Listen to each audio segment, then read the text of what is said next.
Hello everyone, मेरा नाम है तुषार और आज की वीडियो में हम देखेंगे कि वेरिएबल्स क्या होते हैं जावा में और इसको डिक्लेयर कैसे किया जाता है। तो सबसे पहले हम वीएस कोड खोलेंगे और वीएस कोड खोलने के बाद हमें सबसे पहले एक फ़ाइल क्रिएट करनी है, जिस फाइल का नाम आप कुछ भी रख सकते हैं, लेकिन उसके बाद आपको याद रखना है कि उसके बाद आपको डॉट जावा लिखना है। जैसे कि मैंने अपने फाइल का नाम रखा है demo1.java। ये एक एक्सटेंशन होता है जो कि आपको यूज़ करना पड़ता है जिस भी टाइप की आप फाइल बना रहे हैं। मान लीजिए आप पाइथन की बना रहे हैं तो आप .py लिखेंगे, तो हमें जावा की बनानी थी इसलिए हमने डॉट जावा लिखा। तो वेरिएबल्स होते क्या है? तो variables are use to store data. तो अब मान लीजिए आप किसी इंसान का डेटा स्टोर करना चाहते हैं, जैसे कि उसकी एज, उसका फ़ोन नंबर, उसका नाम। तो हम इन सबको स्टोर कैसे करेंगे कोड में? तो हम इसके लिए वेरिएबल्स को यूज़ करते हैं। तो variables are use to store data.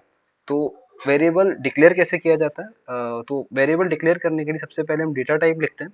Data type क्या होते हैं ये हम बाद में समझेंगे। तो मान लीजिए हमने इंट डेटा टाइप लिखा, उसके बाद हम वेरिएबल का नाम लिखते हैं। वेरिएबल का नाम हमने मान लीजिए एज लिखा, फिर हम उसकी जो वैल्यू होती है वो लिखते हैं। तो हमने उसकी एज लिखी और फिर हम मान लीजिए इसको प्रिंट कराते हैं, system dot out dot println, और हम एज को प्रिंट कराते हैं। अगर हम इसको रन करेंगे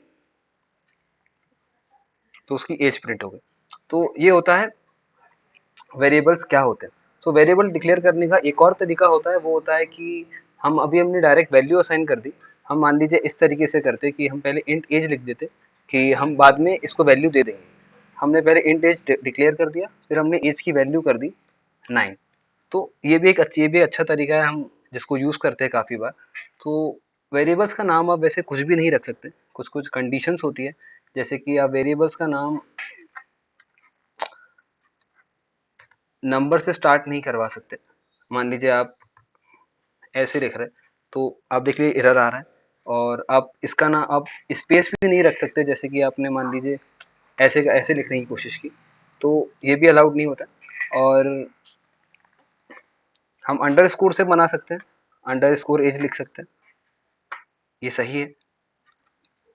तो ये कुछ कंडीशंस रहती है और आप कीवर्ड्स यूज़ नहीं कर सकते।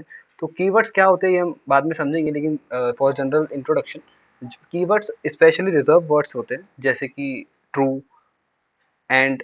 तो कुछ कुछ चीज़ें रिजर्व्ड रहती है जो कि आप एज अ वेरिएबल यूज़ नहीं कर सकते। तो ये था कि वेरिएबल्स क्या होते हैं, और हम अगली वेरिएबल्स कितने टाइप्स के होते हैं और क्या होता है ये हम और आगे सीखेंगे। तो आज के लिए इतना ही था। तो थैंक यू।